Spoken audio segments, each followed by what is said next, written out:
Hello guys, Dead Gaming here, and today we are going to do something a little bit different. This is what I like to call Fanfiction versus Creepypasta. I will be presented as the Fanfictioner, and... And hey guys, it's Pineapple and Gaming here, and I'm going to be representing the Creepypasta. And also, all the stories that are going to be presented here are all accredited to their actual writers. So, the Creepypastas I will be narrating are credited to the actual writers. I'm just narrating it. Okay, how about we announce the stories we are to read today? Since you're reading first, you must announce yours first. The two stories I'm going to be reading today are going to be both of the stories are going to actually be both the stories are written by one of my favorite creepypasta writers, Slime Beast. The first one is Lost Episodes. The second one, which is its follow-up sequel, Sid's Video. And I got the best story of all. It's called Dipper Goes to Taco Bell. Maybe some of you have heard of it. I don't know. Whatever. And our guest for today...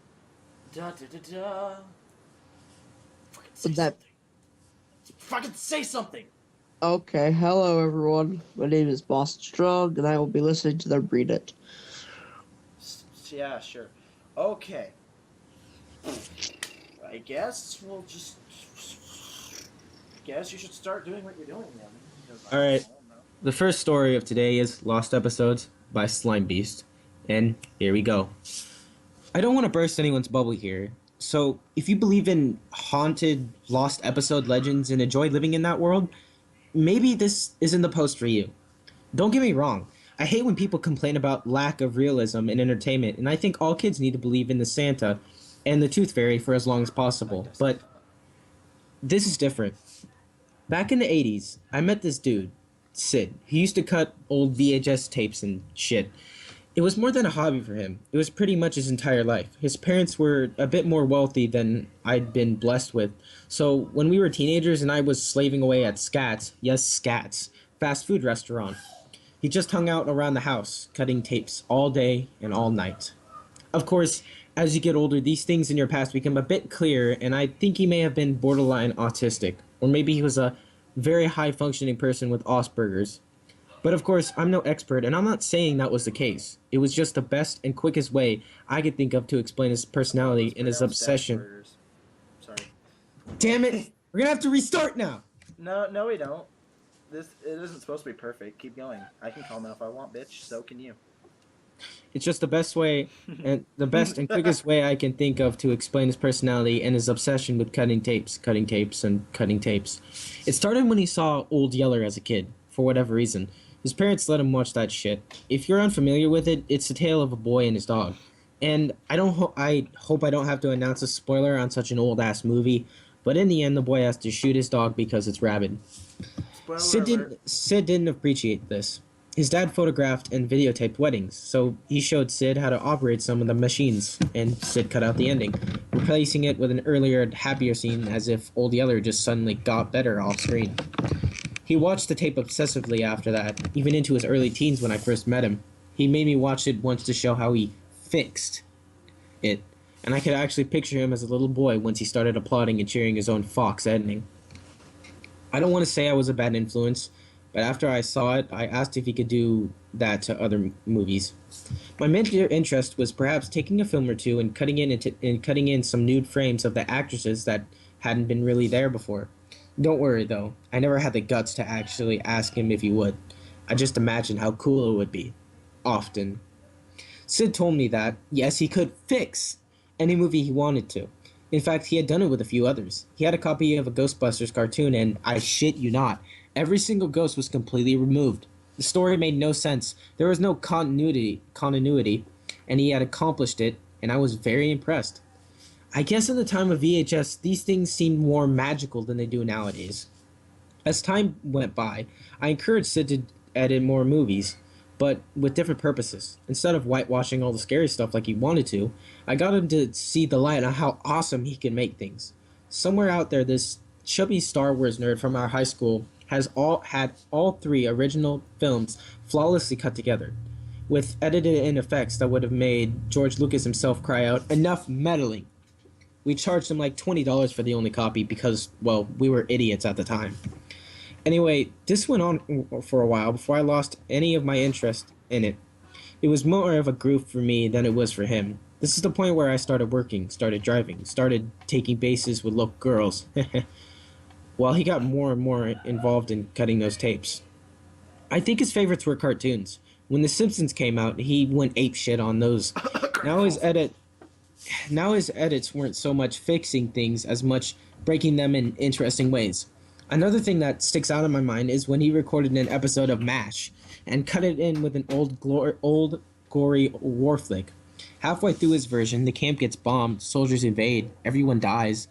At the end, he specifically worked in freeze frames of each cast member's face, eyes closed. He had completely reversed his interest and embraced what had once terrified him, scary endings. He seemed to love these long, drawn-out sequences and terrifying silence. He'd maybe be quiet while they played, too. You may have heard about this mysterious fellow, Banksley, who goes around creating interesting graffiti and whatnot.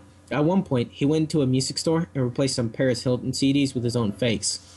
Banksley had nothing on Sid. Every other week, he'd tell me about some store or video rental place he snuck some of his tapes into. He swapped out the real ones for his versions, and then he started all over by cutting the ones he had stolen. At one point, when I hadn't heard from him from a long while, I stopped by his parents' house and found him in the garage. He set up his own little movie studio there, complete with a drawing board. He was actually animating entirely new content. All at once, I was blown away by his artistic skill I had never seen before, and very concerned about when this guy was going to come out of the dark and start acting normal, like me. He barely looked up from his drawings as we spoke. I asked him what any kid, now in his late teens, would ask. What the fuck is wrong with you? Seriously, dude, this is some crazy shit. It's work. I'm working. My work is just as important as anyone else's. Are you even selling these anymore, or are you just sneaking them into places? How much all of this is costing your dad? I don't care. I looked at what he was so feverishly illustrating. Is that a headless body dancing? Yeah. It's pretty dark, man. I know. That's the point. I don't get it. Those tapes, I thought they were wrong, but over time I figured out the truth. Which is, the scary stuff is right. Happy endings are a lie. He just kept drawing as I stood there. The silence was disturbing, and in that moment I could smell the BO coming off of him. It wasn't just sweat either. It was a mingling of that foul and piss-soaked cloth. I hate to say it, but I gave up on him right then. It's that moment when you look at someone you thought you knew, and all you can say is, holy shit, I never realized they were this far gone. It wasn't until I was in my 30s that Sid crossed my mind again. I was pursuing the internet, just aimlessly wandering the web, when I came across a series of urban legends about strange VHS tapes, recut movies, and lost episodes. Some of them I recognized. I watched them with Sid, or I'd actually seen him in the middle of working on them. Every disturbing scene, every unbelievable anecdote, I believed it because I had been there. Other SpongeBob cartoons, episodes of iCarly or whatever, those shows came long after I'd had my break with Sid. But the style was all too familiar. Even the ones that didn't sound like his work, seemed like they could have been broken copies or attempts at mimicking his work. He was still doing it. My God, it boggled my mind. I called up Sid's old number, not entirely sure if I'd still find him there. It rang for minutes on end, and I knew that the search was hopeless, even if he still lived with his parents. It wasn't likely that they'd still be at the same house by now. Still, I made it a point to drive out to his old place to see if he was still in that garage, cutting tapes or manipulating them via computer, or whatever he would be up to. When I passed the house, the unkempt lawn was overgrown with huge waist-high weeds. The dilapidated facade of the building, with its peeling paint on its shutters, missing roof tiles, and muck-filled gutters, told me that no one had lived there for a long time. I saw a note on the door, but couldn't read it from the road. Maybe it was something I could use to locate Sid to see if he'd gotten the help I realized I now should have given him. Pulling into the driveway, my headlights illuminated the garage door. It was windowless and vandalized with the gangster tags of some traveling band of assholes. The note on the door, as one might expect, spoke of a certain bank now owning the property. It noted that trespassing was heavily discouraged and that at a certain point someone would be out there to make sure the house was winterized, whatever the hell that is. As I walked back to the car, defeated, something was nagging at me. I knew that Sid's parents kept a spare key under a false rock by the back stairs, basically by virtue of Sid locking us both out on several occasions. When I found that key, a sense of cold, gnawing dread swirled in my stomach. Who would move out and leave everything in place like this? The key was the most obvious thing, but flower pots and lawn decorations were still there. Sid's old, rusted-out Huffy bike was leaning against the house and had created thick, rusty streaks along the aluminum sliding. I didn't even know what I expected to find, but using the key, I entered the house. The smell was overwhelming. Not a putrid smell, nothing rotten or decaying, just the smell of, I don't know if this would make any sense to you, but the smell of electricity, like burning dust on a light bulb or a heater giving off a particular warm metal odor. That was the least of my concerns, however, as I saw everything just as I had left it. Everything Sid's family owned was frozen in time. The dining room table we had all sat on many occasions was dust covered and supported an emaciated dead rat which had all but turned to dust. The television, that bulky, oversized television set we all sat around to watch Sid's tapes and laud his creativity, it sat there where it had always been, silently displaying a violet bombardment of black and white static. As I moved through the rooms, the sense of panic and discomfort within me only grew. Every fibre of my being was shouting, "Run! Run, you fucking idiot!" Still, I pressed on into Sid's bedroom. It was now empty and in disrepair. His prized action figures and blank videotapes, hundreds of videotapes, stale and water damaged. I almost wanted to call out, "Sid!" and wait for him to appear as if nothing was out of the ordinary. I went into his parents' bedroom. There, lying in bed, were two emotionless bodies, gaunt, gray, half turned to dust, just like the rat in the living room. I could scarcely believe what I was seeing with my own eyes. Not only were two dead bodies slowly dissipating with the confines of this once idyllic suburban household, but nobody had even checked on them. Nobody had discovered this until now. My mind raced, my heart raced. The only things that wouldn't move were my feet, which remained glued to the spot. Sid, I thought, must have done this. There was no way the two of them would just lie down one night and simultaneously die of natural causes. Sid had said he didn't care about his parents, and when was the last time I'd seen them? God, I hadn't seen them for days, maybe weeks before the last time I talked to Sid. When I finally left the room, I took out my cell phone and began dialing 911. However, as soon as I lifted it to my head, an ear-splitting shriek of interference nearly caused me to fling the object across the room. I rushed to the kitchen phone, screaming static. I tried the living room phone just to be thorough. Static. It wasn't until I put the receiver back down that I heard it. Music. Faint, barely audible music that I hadn't noticed before. It seemed to be repeating melody. Happy and light, some flutes, maybe a whole horn section. I followed the peppy tune to the in-house door to the garage, pressing my ear to the door's dirty surface. I determined that the music was indeed coming from just beyond. "Sid?" I called out, barely managing to form the name with cold, bloodless lips. "Sid, are you all right? Are you in there?" I tried the door only to find it somehow locked from the other side. It was no matter, since one wild kick nearly knocked the rotting wood off its hinges. "Sid!" I shouted, but as the dust slowly cleared. Through the haze I could only see the light of the television screen, vibrant colors, blue, green, yellow. Soon I could make out a cartoon playing on the screen, then the silver wires running from the set itself to some dark mask. Then the dark mask took shape as my eyes adjusted to the odd lighting. It was Sid, or rather, his body, not dead nearly as long as his parents, seated in an old office chair. The wires from the television set led directly to his body, eventually disappearing into several old, crusted-over holes in his leathery flesh. Through a small, worm-eaten hole opening in his ribs, I thought I could see more metal inside of him. I walked to Sid's side, holding my hand over my mouth for fear of vomiting. His face was twisted into a hideous wide grin. His empty eye sockets almost seemed happy, hooded by a pleased brow line. "Hi there!" I heard a jarring voice. The voice was upbeat, high-pitched. It sounded almost like Sid, but different, bubbly, cartoony. I turned to the screen. The green grass, the blue sky, the yellow flowers, and Sid, a perfect caricature of him, It strolled along the infinite loop of that utopian cartoon background. It waved to me. Sid, I whispered. Oh God, Sid. He, the cartoon version of him, turned his attention away from me and continued to merrily stroll across the unending cycle of the same backdrop. He passed a shrub, and passed it again and again.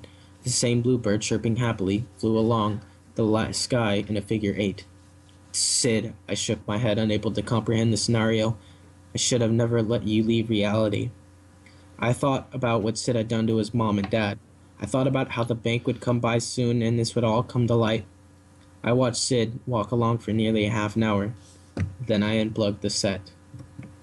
Well, everybody, that was Lost Episodes by Slime Beast, and I apologize for my friend rudely coming into my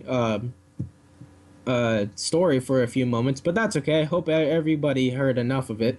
Trust me, you're gonna pop into my story a couple times because of how disgusting it is. Alright. Well, I Me, understand that. this isn't supposed to be perfect. This is a little fun friend time. Do. But yeah. So what do you guys think of the story? I had to leave a couple times because I just had to. Also, we apologize for any interfering background noise, as I am out in the living room at my mother's house right now, so there may be interfering background noise, but that's okay. I can still read it. Again, we're professionals. Don't do this at home. Okay. Now, Dan. God damn it. Fine. What? How'd you think of the fucking story, bitch? I mean, I don't really listen to Creepypasta all that much, but I mean, it was actually really good. I think there's still one more left. Yeah, there is. But that was like really good. Well, here's my interpretation slash description slash I guess opinion of it. Me being an avid creepypasta reader, I honestly think it was really good, and it's a good explanation for all of the lost episode creepypastas, such as suicidemouse.avi, and there's even a mention or I guess a nod to Dead Bart, as it says The Simpsons. I personally like Dead Bart. I like that creepypasta. Just saying, I like it. I wish it was real. That'd be kind of cool. But yeah. I know, like the normal ones like Slenderman and all those, but you know. Yeah, the mainstream dumb ones. Who cares? Yeah, I know those. That's I don't really it. care about those. Mainstream. Too mainstream for me. Yeah. Now, should I read Sid's video, or should we cut in half in the middle and let Fanfiction take a moment off for a ride? I guess that's not a bad idea. Start it off with the creepypasta and end it with the creepypasta. Alright. Oh god, this one's gonna be interesting. This is a lost episode of Gravity Falls. How about that? Okay. I guess I'm... Okay. Dipper goes to... Shut up! Dipper goes to Taco Bell. It was a normal day in Gravity Falls, Oregon. Well, as normal as Gravity Falls gets, anyways. Dipper Pines was reading in his book, and Mabel, his twin sister, was wondering what he was doing. Dipper, are you gonna keep your nose buried in the strange book of yours all summer? You gotta go out, have an adventure! Mabel exclaimed. Not now, Dipper said quietly. I'm trying to decode this. He was looking at a cryptogram that said XSLFA space QBE space QXZL space YBII. To tell you the truth, I was personally trying to decrypt that, but the website wasn't fucking working, so fuck you. Dipper was officially stumped. He could not figure out what it meant, and it seemed very mysterious to him. Grunkle Stan's gonna take us to dinner for lunch, Dipper, Mabel exclaimed. Dipper, however, was not in the mood for dinner. He was publicly humiliated last time he went, and he... The food wasn't very good anyway, the spelling. Okay. Mabel, I don't want to go to the diner, Dipper said solemnly. I want to go somewhere else. But there's really nothing else in town unless... Allness. You count the Taco Bell near the forest, Mabel replied. Taco Bell? Dipper's ears perked up. He had never eaten at a Taco Bell before, and ever since last week he had a craving for Mexican food for some reason. Why don't we go to Taco Bell today? Dipper asked. Taco Bell? Grunkle Stan questioned. Why'd you want to go there? It smells like bathroom when it gets clogged. I had my heart set on pancakes, Mabel moaned. Listen, you can go to Taco Bell if you want to, But don't come crying to me when you smell like expired onions. Fine, I will, Dipper said harshly. Don't let the door hit you on the way out, Grunkle Stan said. But as he was exiting the mystery shack, the door hit him on the way out. Ha ha ha ha ha, said Grunkle Stan. He was laughing. So, anyways, Mabel and Grunkle Stan went to the diner, while Dipper tried to find the Taco Bell. He had brought with him his book and a couple of books. But finding the Taco Bell was harder than he had previously thought. He had been looking around town for what seemed like days. The Mr. Roo book, I was going to say shack, book wasn't helping him either, until he saw a flicker of a sign in the forest. He went into the forest. Why would there be a Taco Bell in the forest? Dipped? Asked himself. Dipper, whatever, it says dipped. After hiking for about an hour, Dipper finally got to the Taco Bell, but it sure didn't look like any Taco Bell he'd ever seen. It was surrounded by a barrage of giant oak trees in an open field, completely different from the rugged terrain of the Oregon forest. The open field was covered with at least 3 layers of pine needles, which got the attention of Dipper. He stuck his hand into the pine needles. Ow! Dipper shouted. A pine needle poked him. It hurts. The restaurant Taco Bell looked like a silo. Sort of. Well, it was very cylindrical. The outside had rusty picnic tables and looked like no one had used them at all. Dipper walked up to the restaurant's door. Should I go in there? Dipper asked himself. I'm starting to have second thoughts. Why is there a small, desolate Taco Bell in the forest miles from the nearest road? But I guess it's the only option. Mabel and Grunkle Stan are probably done with lunch right about now. And they were. Mabel wondered why Dipper hadn't come back yet, but Grunkle Stan didn't give a damn. Hold on, sorry. So Dipper entered the restaurant, but he was relieved to see the interior was normal, except for its high ceiling. There were also no customers inside, but Dipper thought that was normal, considering how the franchise was so isolated. He went up to the counter. There was only one cashier working the registers, a very old, slightly deaf, bored out of his skull cashier. Dipper decided what he wanted to order, then approached the register. Excuse me, we only got tacos! The cashier interrupted. Okay, I guess I'll have a taco then, Dipper said. What did you say? The cashier yelled. I said I want a taco! Dipper yelled back. Okay then. The cashier said, then went in the back for a few minutes. When he came out, he was carrying Dipper's taco. That'll be $1, the cashier said. Dipper gave him the money and went to sit down at the least grimiest table. He bit into the hot, spicy, juicy taco, filled with thick, pure meat, mild, tantalizing black beans, and sour, fluffy, sour cream. He enjoyed the single bite of that perfectly cooked taco and still tasted it in his mouth after he swallowed it. But as he was about to bite into the second time, he felt a churning movement inside his body. Something that he felt obstinate. Uh-oh, Dipper said, then rushed to find the lavatory. This is gonna be the warning of the story, so back out now if you want. Alright. Man, that really went through me, Dipper said to himself. For some reason, the bathrooms were hidden in the corner, far from the counter and far from the table he was sitting at. When he walked in, he found that the bathrooms were surprisingly clean for a fast food restaurant anyway. Dipper found his suspicious. What the fuck? All of the stalls were full and no one was using the urinals. But right on cue, someone walked out of the stalls. Dipper didn't pay much attention to who was walking out, but he was wearing all black and had a plastic bag with him. Dipper just had to go. Fortunately, he didn't make it in time. He checked his pants and found the worst of all. Diarrhea, Dipper said. Yeah. Oh god, this is... Okay. This is the real warning. Okay. He was about to leave the stall when he noticed a bulge in his pants. Okay, he touched the bulge.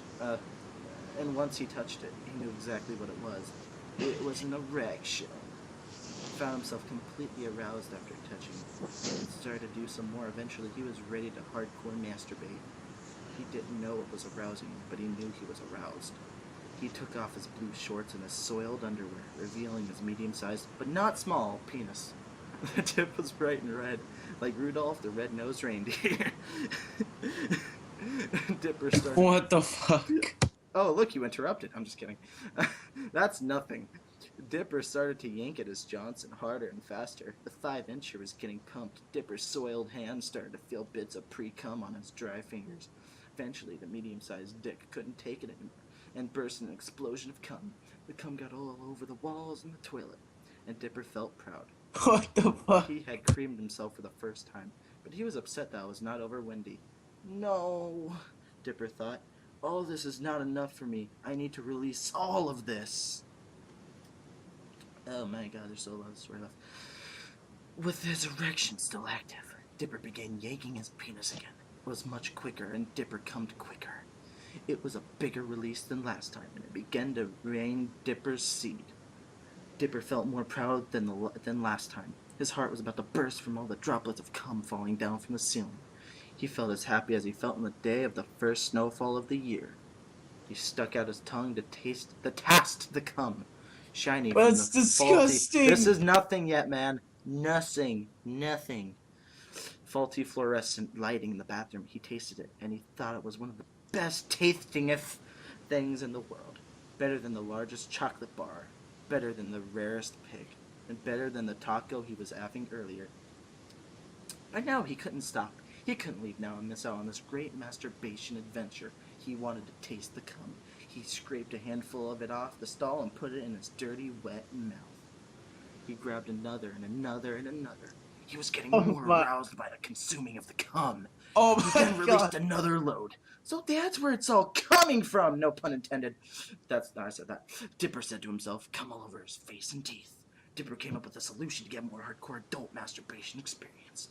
He was going to put it into action. He tilted his head down and sat down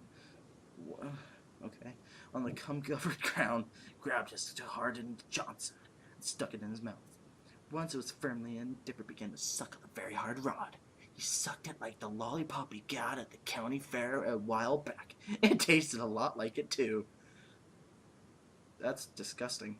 Okay, the legs were expertly over his shoulder that he could have been a gymnast. The more he sucked on his hard dick, the more his aroused legs shook. Zoom do dim do dim do dim. Whoops, where am I? Where the fuck did I go? Okay, sorry. Eventually, I like zoomed down and it didn't work. Eventually, just when he was going to give out, he came in his mouth. It was the best thing he had ever experienced and kept on performing fellatio on himself. As he was stimulating himself orally, he accidentally fell over to his side and he broke from his penis. Broke from his penis and cummed on the floor. The floor was covered in much of Dipper's cum that he started to make a snow angel in the cum, or a cum angel. He was eating som in the process. But then he looked to his side, and immediately became so hard that the red tip was touching his short pubic hair. He saw what was causing it. He saw his underwear, covered in the dark brown feces. He held up his underwear, which was covered in the cum-filled floor, and marveled at its erotic beauty. The feces were so beautifully ejaculated, so smooth in its sticky brownness, so perfect they felt in Dipper's white hands. He wanted his shit. He held the brown underwear like a fish on a lure, and pulled his sticky red white lips into the sticky brown feces. His tongue was rubbing against the crap all over his tiny whities, making his mouth all brownish white mess. He was biting into the shit and sucked it in his mouth. It was all more stimulating than ever before. He now knew that he didn't need Wendy or Mabel or any of the other girls in Gravity Falls. All he needed was a big pile of his shit. I love that part. He took a scoop of feces. He had a lot of diarrhea. No one's hearing me. And began to spread it all over his dick. Every time he spreaded the crap, he was getting more and more aroused. Once his dick was completely brown, he came again.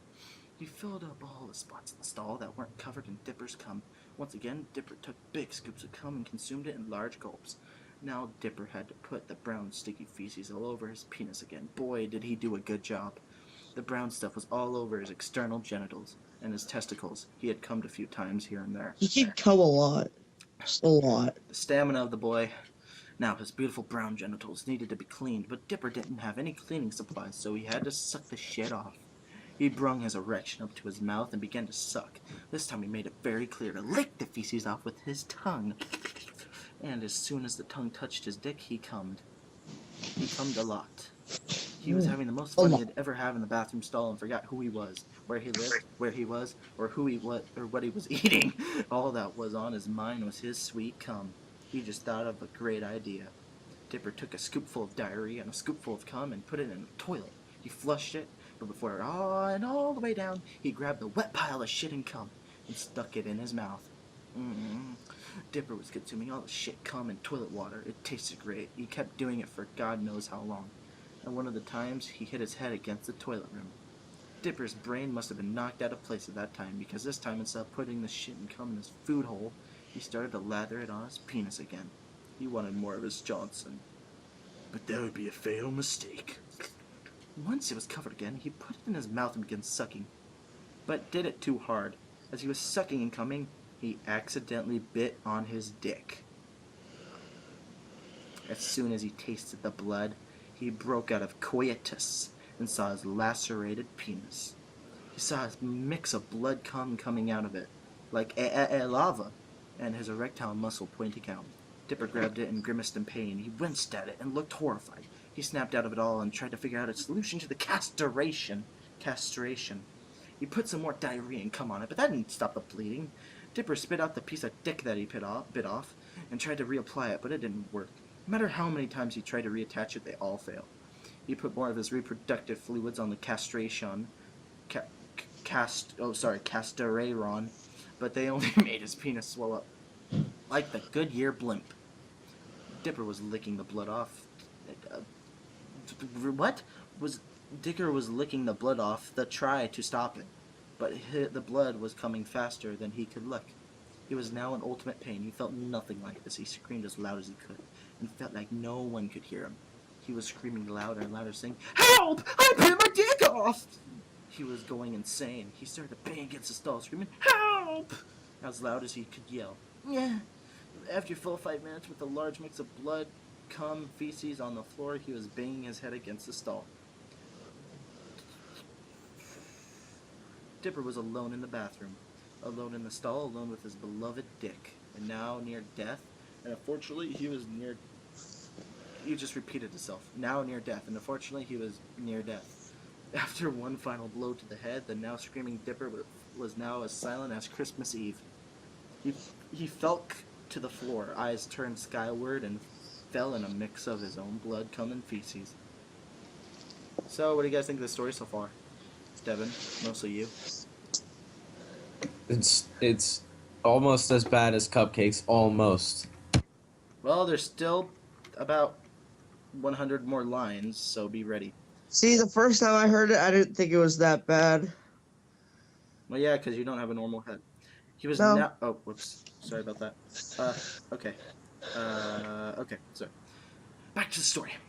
At the Mystery Shack, Mabel was feeling a bit worried about Dipper, so she went off and tried to find him. She went off into the forest first. She knew where it was. And what the fuck? Surprisingly, got there less time than Dipper. Surprisingly. Okay, as she entered the newly cleaned door, she immediately noticed the once bitten taco on one of the tables, and immediately knew it was Dipper's, because she's magic like that. You know, brother, sister, blah, blah, blah, blah. Mabel rushed into the men's room. She liked to use the urinals, with 2 L's, and rushed into a random stalls. It was her brother's. Mabel looked at how messy the stall was, and how it used to do the deed. Her pink sneakers were sticky from stepping into the reddish-brown mess of fluids.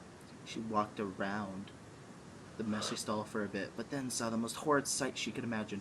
Dipper's corpse. Mabel was welled up in tears at the sight of it and began to cry. As she was crying, she sat in the pile of blood, feces, and cum and looked at Dipper's lifeless face.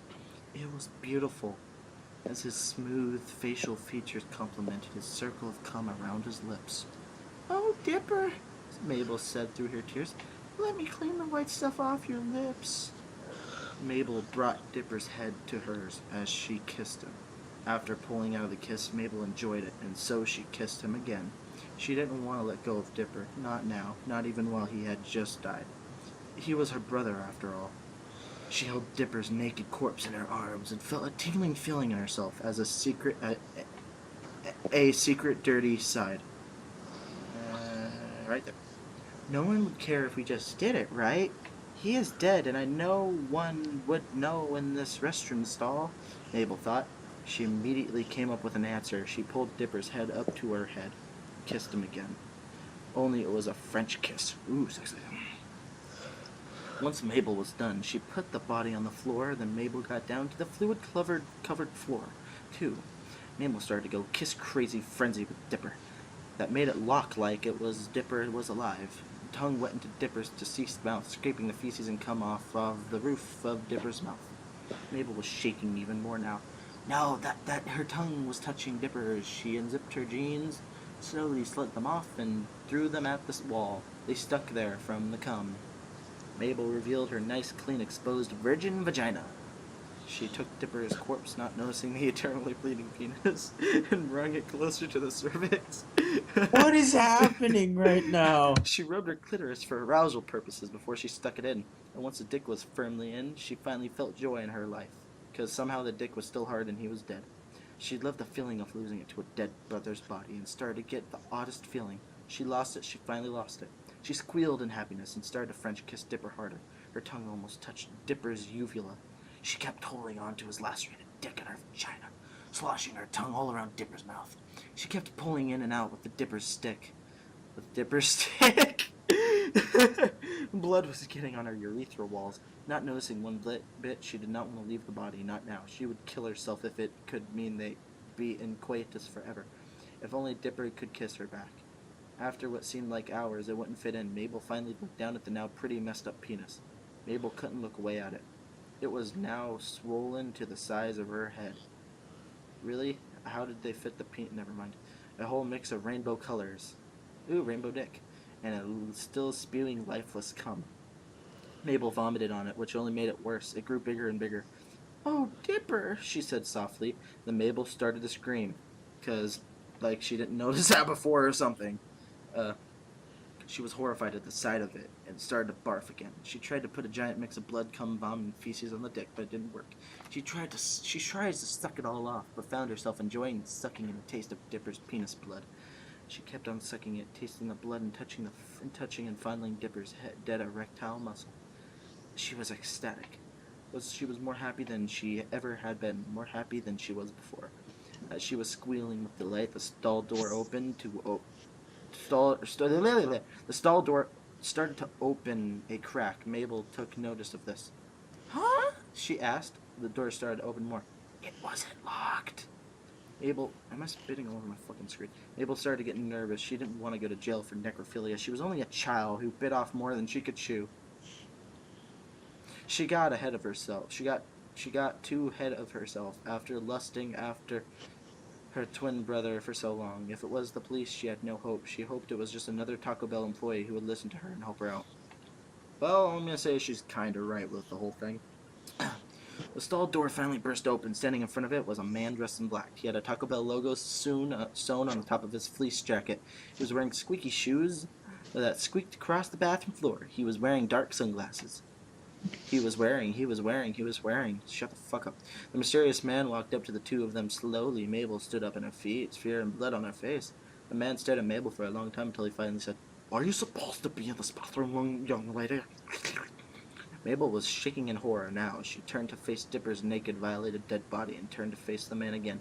"Mister, I didn't intend to do this to my brother," Mabel said, shaking with tears in her eyes. The man brought himself close to Mabel's face. "Sister, you're my personal space," Mabel tried to manage. The man was inspecting the red spot on Mabel's cheek. After several seconds, the man touched the spot, trailed his finger in it, and put the finger in his mouth. "Blood," the man whispered to himself. "What did I say, sister?" Mabel asked him, not understanding what he was saying. "Little girl, do you know what that is on your cheek?" the man said. Mabel repeated what the mysterious man did to her cheek, and said back to him, It's blood." "And with the blood being on your cheek, you have developed, shall we say, a desired taste for it?" the man asked back. Mabel did not notice the retractable chisel in his right hand. Yes? I didn't mean to, I just..." "Shh," the man quieted her. "If you like the addicting taste of it, why didn't you say so?" And without warning, the man cut her across the chest with the chisel. She screamed at the pain of it. Blood started to pour out of the diagonal cut fast, almost covering her stomach. You can lick that up, your bloody... sorry. You can lick that up. Your blood probably tastes better than that kid's, the man said, pointing to Dipper. Then the man gave another cut across her face. She screamed again, louder this time. Now you can get the blood close to your face. And just to make sure you're silent, the man then slit her across the neck. She could not scream at this time.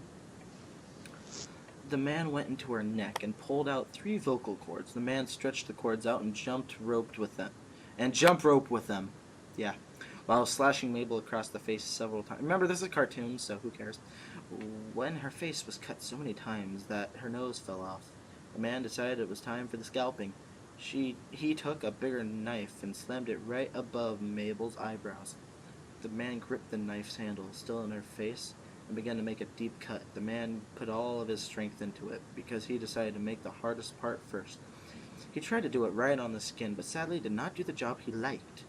Mabel's head was now topless, the top of her skull exposed and violently cut, so you could see her brain inside the skull. Jib pieces of muscle and flesh were still attached to Mabel's hairy scalp, so the man cut them off. The scalp was now thin as skin and still full of Mabel's hair. He hung the scalped scalp on the floor on the door. What? Whatever. It would be his prize, something he kept for himself. Down. Okay. Now the man prepared for the rest of the body. What he wanted to do next was make it rain, not water as you may think. He wanted to rain something else. He got down to Mabel's blood-covered slashed chest, grabbed her not fully developed breasts, and began to cut off Mabel's nipples. Once he was done, the blood started to come out like old faithful geyser. He was amazed by the sight of the fountain of blood and began to dance around in the stall, stepping in all the fluids that were on the floor. When the blood was starting to flow a little less slowly, the man moved to the legs. The man hung Mabel's nipples next to the scalp. The nips were his prize too, and started to cut Mabel's legs. He started to cut faster than a race car driver on a smooth asphalt track. Cuts kept appearing on her kneecaps until the cap bone was exposed. By that time, her lower legs and her body were only attached to a thin string of cartilage. Then the guy moved on to her toes, with the knife as sharp as knife. Okay. He cut every one of her little toes off. Mabel's body was losing so much blood that she started to flatten out. The place where it was mostly coming out of was her toes. The toe blood was making a sea of red on the floor. The man now with his Taco Bell fleece jacket splattered with red on it. Fucking hair. What the fuck? Sorry. Now dug the knife into Mabel's left foot. He began to make another cut, similar to what he did to her scalp, and began cutting her skin off of her foot. The cut was much better than what he did to the scalp. He did the same to the other foot, and then hung the skin up next to the scalp. Mabel's feet were now just as big of a mess as flesh, blood, muscle, nerves. Mabel, who was still alive, face was now completely exposed while the cuts she was getting. He mouthed hanging open like a gaping person. I'm sorry if I'm reading this retardedly, it's the actual writing, not me. The blood was already covering her chest, and since the man actually had a soul, he didn't want to subject the little girl, that was spelled right, sorry. The little girl to the misery she was about to endure. So he took the long knife and stabbed her in the middle of her chest, where her heart was. Blood poured out of it more than her cut-off nipples did. Well, no duh. Once most of the blood was done spewing, the man got near Mabel's bloody vagina. He very carefully took his knife, got down near the cervix, and stuck the knife's blade up the hole. While in Mabel's cock cave, nice word, the man was rotating the knife, cutting the walls of Mabel's egg chamber. The tip of it got finally inside, and very carefully snipped every one of Mabel's fallopians. It was a hard job. He had to be very careful. He had done it many times before, but today wasn't his best day. He accidentally slit some of the sides of Mabel's vagina, cutting into the muscle surrounding it. The man was very embarrassed. Shit, hopefully no one will notice that, he said to himself. He took the knife out of Mabel's hole with ovaries and 2 fallopians on the blood-covered blade. The man got out a big plastic trash bag and scraped the knife on it, making the contents on it go to the bag. But since the knife's handle was covered in more blood than it usually was, he accidentally let it slip and it dug into Mabel's right shoulder. Perfect, said the man ominously. The man got out a pair of vinyl gloves and put them on his hands. He gripped the knife tightly, wanting a deeper cut than he had before. After a while, after digging and digging and digging, the man's knife got through to the other side. Once the man saw the job he did, he threw the arm in the trash bag. He felt great pride. He felt that he could easily achieve his goal now. So he went to the other side of Mabel's nearly skinned body and began to cut her arm off. It was easier to do than the other one, surprisingly, and once he was done with that, he threw the arm into the garbage bag. Mabel's body was now almost flat due to all the blood loss. The man tasted some of it and thought that he should get a jar for later. Not done, hold on. Oh, the story's actually almost done if I just do that. There we go. I don't have to do that anymore. Now for the leg, because the man did the same with their legs, and they felt like they were getting easier to cut off each time. The legs were off. The man threw it in the bag. Mabel's body was flat now. Almost all the blood from her body was gone. Did I already read that? I don't know. Embracing Mabel's dismembered body, he hugged it, licking the remaining blood off, and put it in the body bag. The man now had noticed Dipper on the floor and figured he must have caused all of this wall. He must have caused all this on the walls. Another one couldn't hurt, the man said to himself, and started to cut off Dipper's appendages. He did it in the same order, in the same manner as Mabel's. It was done quickly and put all of it in the bag as well. Whoa. Excuse me. Now it was time to clean up. As you can imagine, the bathroom stall with a big mass of fluids. The man got out a big chisel and started to chisel the cum off the walls and into the bag. It took a long while, about 2 or 3 hours. Once it was done, he needed to clean the floor, so he went outside the stall and got a mop that he had with him the whole time. He mopped the whole mass of things off the floor and the bed to the bag and until the floors and walls were respectable for a fast food bathroom anyway. The man got out the toilet cleaner and cleaned the toilet because it was way more messier than the stall itself. After a few minutes, the toilet cleaning was over, and the stall was clean as a new car, and it smelled like it too. The man left the bathroom and the stall waited, ready for its next victim. The man got out of the bathroom and went into the back of the kitchen of the Taco Bell. He got near a machine. It was an odd-looking machine. It had a crank on the side, a funnel on top, and something shaped like a taco on the side, near a conveyor belt. Why do I have to do everything myself? The man questioned. He hung up his blood-stained jacket and sunglasses, revealing his Taco Bell employee uniform. It was spotless. The man took the bag and one by one started to put all the body parts into the funnel. Once the bag was half empty, he kept putting more parts in. Only this time he turned the crank. Once the bag was empty, out popped out 2 tacos. They weren't really tacos, really. They were actually human body parts in the shape of tacos. Okay, they went down the conveyor belt, and the employee using spray cans began to spray paint the body parts. Once they got into Taco Bell tissue paper at the end of the conveyor belt, they looked like genuine tacos. The man grabbed one of the tacos and wrapped it in toilet paper. Tacos and wrapped it in tissue paper, and went to the front of the cashier. He handed it to the old man cashier and went back into the depth of the kitchen. "Here's your tacos, sir," the cashier said with a fat customer. "You're welcome," Seuss said, handing the cashier the money.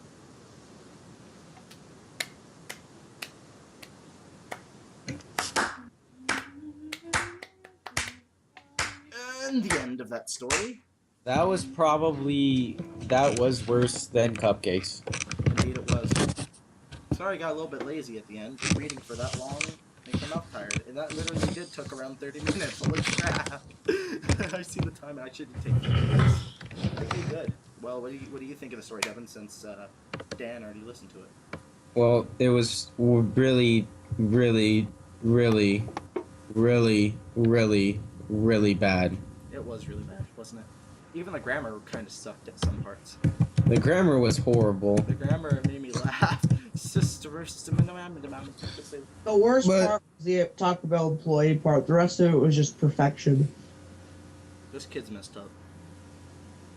That was, that was it. And I don't think I'm going to narrate Sid's video, at least tonight. I think we'll do it some other time.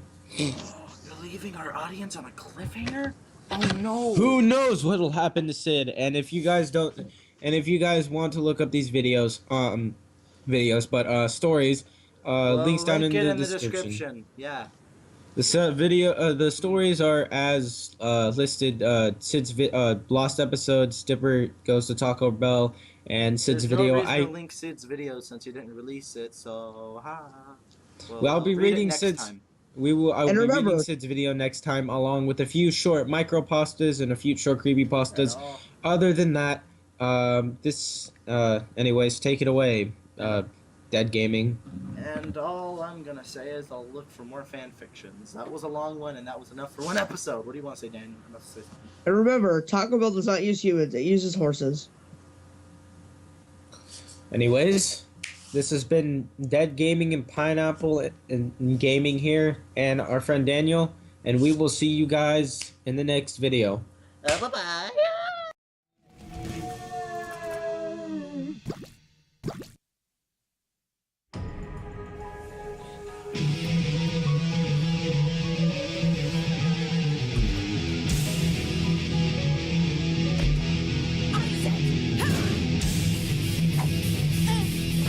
Ha ha ha!